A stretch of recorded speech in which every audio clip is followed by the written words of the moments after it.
ఇప్పుడు మనం 2024వ సంవత్సరం ఆగస్టు నెల 1వ తేదీ నుంచి 31వ తేదీ వరకు ద్వాదశ రాశుల్లో 2వ రాశి వృషభ రాశి వారి జాతకం జ్యోతిషం ప్రశ్న శాస్త్రం అనే జానకిరామ్ని అడిగి చూద్దామండి.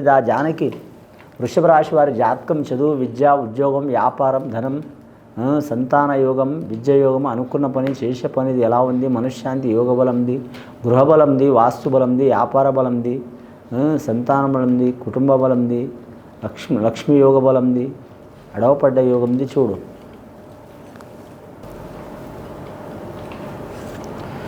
వృషభ రాశి వారి జాతకంలో చెప్పాలంటే మాత్రం సర్వకాల సత్యదేవుడు సత్యనారాయణ స్వామి వచ్చిండండి. అలాగే లక్ష్మీదేవత, సరస్వతి దేవత, విఘ్నేశ్వరుడు వచ్చిండండి. అలాగే మాత్రం ముక్కంటివాడు శ్రీ శివుడు వచ్చిండండి. మహాకాళేశ్వరుడు వచ్చిండు. వృషభ రాశి వారి జాతకంలో చూడాలంటే మాత్రం మరి జాతకానికి రాశికి అధిపతి ఉన్నాడు శుక్రుడు.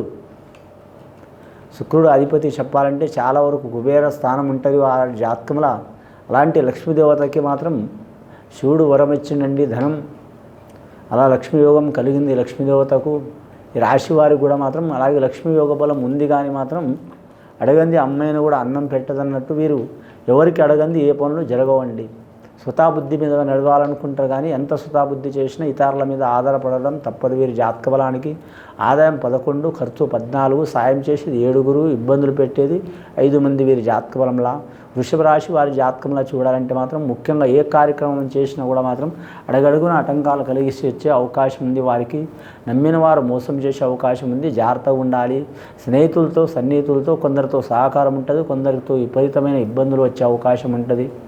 కానీ రక్త సంబంధికులతో మాత్రం ఏమైనా విరోధాలు, చిక్కులు, చికాకులు ఉంటాయి. అవి రాజీ చేసుకోవడం మంచిది. ముఖ్యంగా వ్యాపారస్తులకు మాత్రం కలిసి వస్తుంది. కానీ ఎంత ధనం వచ్చినా నిలకడ ఉండదండి. మంచినీళ్ళ లెక్క ఖర్చు అయ్యే అవకాశం ఉంటుంది.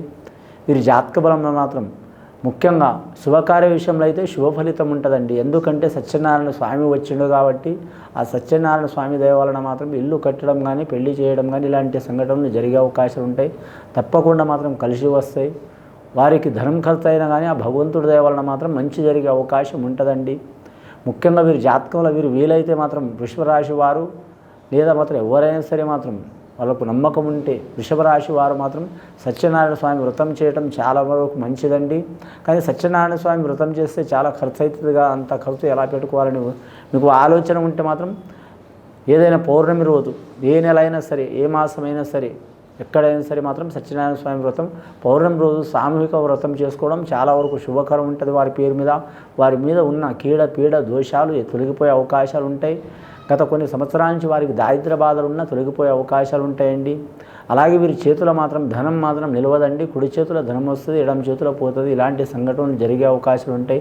నూతన కార్యక్రమాలు, నూతన వ్యాపారాలు, అలాగే నూతన వృత్తి చేయటం, నూతన గృహం కొనటం ఇలాంటి యోగ బలాలు వీరికి కలిసి వచ్చే అవకాశాలు ఉంటాయి వీరి పేరు మీద. ముఖ్యంగా వీరి జాతకం రాజకీయ రంగంలో చూడాలంటే చాలా వరకు భంగకరమైన ఇబ్బందులు వస్తాయండి. భంగకరమైన ఇబ్బందులు అంటే రాజకీయ రంగంలో ఏదైనా ఆటంకాలు వస్తాయండి. భంగం జరగటం అంటే ఆటంకం జరగటం అంటే మనం చేసే పని కలగకపోవటం లేదా నష్టం రావటం, దాన్ని భంగకరం అంటారు. అలాంటి రాజకీయ యోగంలో మాత్రం ఇబ్బందులు వస్తాయి. ప్రజల నుంచి కూడా వ్యతిరేకత ఉంటుంది. పార్టీ పరంగా కూడా చిక్కులు ఉంటాయి. వీరు నిజం మాట్లాడినా కూడా నిష్ఠురమయ్యే అవకాశం ఉంటుంది. అలాగే గురు చెప్పిన విద్య వీరికి కలిసి వచ్చే అవకాశం ఉంటుంది. పెద్దలు నేర్పిన తెలివితేటలు కూడా కలిసి వచ్చే అవకాశం ఉంటుంది. ఈ వృషభ రాశి వారికి స్త్రీలకు మాత్రం చాలా వరకు అద్భుతమైన యోగ బలం ఉందండి. వివాహం కాని వారికి తప్పకుండా ఆ భగవంతుడి దయ వలన, సర్వేశ్వరుడి దయ వలన వివాహ ప్రయత్నాలు మాత్రం వారికి మంచి యోగ బలం కలిసి వస్తుంది. అలాగే సంతాన దోషాలు ఏమైనా ఉంటే అమ్మవారి దయ వలన, సంతాన లక్ష్మి దయ వలన ఆ సంతాన దోషం తొలగిపోయే అవకాశం ఉంటుంది. వారు కోరుకున్న సంతానం కలిగే అవకాశం ఉంటుంది. కానీ అదృష్టం పుట్టుక నుంచన్నా ఉంటుంది, తల్లిదండ్రుల నుంచన్నా ఉంటుంది, అత్తమాల నుంచన్నా ఉంటుంది, భర్త నుంచన్నా ఉంటుంది, లేదా సంతానం నుంచన్నా ఉంటుందండి. ఆ సంతానం నుంచి వీరికి లక్ష్మి కలిగే అవకాశం ఉంటుంది. అలాగే స్త్రీల సంతానం కలిగిన లక్ష్మీదేవత ఉంటుంది గర్భిణీ స్త్రీలకు. అలాగే పురుష సంతానం కలిసిన కూడా మాత్రం వారికి శుభమే జరుగుతుంది. కానీ అశుభమైతే జరిగే అవకాశం లేదు. ఏదైనా అశుభాలు, చిక్కులు, చికాకులు ఇలాంటి దరిచేరని చాలా విడిచిపెట్టని పీడలు, చిక్కులు, చికాకులు ఉంటే మాత్రం ఆ ఈశ్వరునికి మాత్రం రుద్రాభిషేకం చేపించడం చాలా మంచిది. లేదా జలాభిషేకం, అలాగే వారి భస్మాభిషేకం, అలాగే తేనె అభిషేకం, ఆ ఈశ్వరునికి అభిషేక ప్రియుడు ఈశ్వరుడు కాబట్టి చేపించడం చాలా వరకు మంచిదండి. మాస శివరాత్రి రోజు చేయాలండి. చాలామంది అనుకుంటారు ఒక మహాశివరాత్రి అనుకుంటారు, కానీ సంవత్సరానికి 12 మహాశివరాత్రులు ఉంటాయండి. అమావాస్యకు ఒక రోజు ముందర వచ్చే చతుర్దశి రోజు, బహుళ చతుర్దశి రోజు వారికి చాలా వరకు మాత్రం మాస శివరాత్రి లెక్క వస్తుందండి. ఆ మాస శివరాత్రి రోజు ఆ సర్వేశ్వరుడికి మాత్రం రుద్రాభిషేకం చేయించడం, భస్మాభిషేకం చేయించడం చాలా వరకు శుభకరం ఉంటుంది. కానీ వారి వ్యాపారస్తులకు కూడా కలిసి వచ్చే అవకాశం ఉంటుంది, కళాకారులకు కూడా కలిసి వచ్చే అవకాశం ఉంటుంది. వారు కూలీ చేసేవారైనా, అలాగే మామూలుగా ఉద్యోగస్తులైనా, మామూలుగా విద్యార్థులైనా, లేదా చాలా సామాన్యమైన కుటుంబంలో ఉన్నవారి నుంచి వారు చాలా కుబేర స్థానంలో ఉన్నవారికి కూడా కలిసి వచ్చే అవకాశం ఉంటుంది. మానసిక ప్రశాంతత ఉంటుంది. అలాగే వారి జాతకంలో చూడాలంటే మాత్రం అగ్ని సంబంధమైన విషయంలో జాగ్రత్తగా ఉండాలండి. కరెంటు విషయం కావచ్చు, లేదా మోటార్ విషయం కావచ్చు, అలాగే మాత్రం వాహన విషయంలో కావచ్చు, చాలా జాగ్రత్తగా ఉండాలి. ముఖ్యంగా వీరి పేరు మీద చూడాలంటే మాత్రం వీరి జాతకంలో మాత్రం లక్కీ నెంబర్ 6 వచ్చే అవకాశం ఉంటుంది. శుక్రవారం, గురువారం, మంగళవారం చాలా వరకు మంచిది వీరి పేరు మీద. అలాగే 15వ తేదీ పుట్టినవారు, 24వ తేదీ పుట్టినవారు, 6వ తేదీ పుట్టిన వారికి చాలా వరకు అనుకూలత, యోగబలం ఉంటుంది. ఏ నెల అయినా, ఏ సంవత్సరమైనా. అలాగే వీరి జాతకంలో చూడాలంటే 20 నుంచి 30 లోపల వయసు ఉన్న వారికి మాత్రం ఇబ్బందులు తప్పవండి. ధనం గురించి, కుటుంబం గురించి ఇబ్బందులు తప్పవు. 30 నుంచి 40 వరకు వయసు ఉన్న వారికి మాత్రం చాలా వరకు మంచి ఫలితం ఉంటుంది. 40 నుంచి 50 సంవత్సరాలు ఉన్న వరకు లక్ష్మీకళ యోగబలం ఉంటుంది.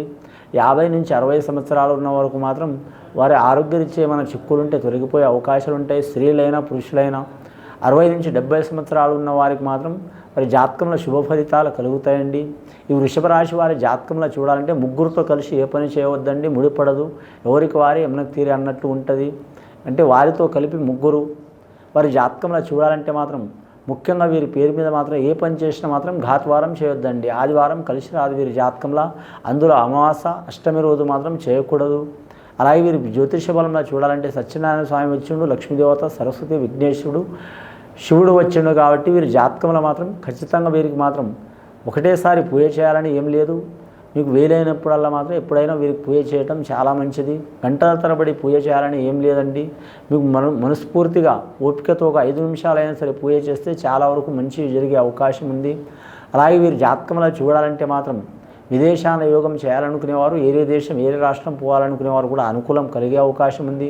ఇంకా రుణాలు తీయాలనుకునేవారు మాత్రం టైం తీసుకొని తీయటం మంచిది. రుణం ఇవ్వాలనుకునేవారు 1-2 సార్లు ఆలోచించడం మంచిది. వీరి జాతక బలంలో అన్నదాన యోగ బలం కూడా కలిసి వచ్చే అవకాశం ఉంది.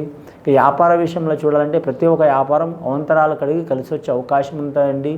ముఖ్యంగా వీరి జాతకంలో మాత్రం రుద్రాభిషేకం చేయడం చాలా మంచిది. ఇది విని చూసి ఆచరించే వారికి, వృషభ రాశి వారికి సర్వశుభాలు కలుగుతాయండి. శుభం భూయత్.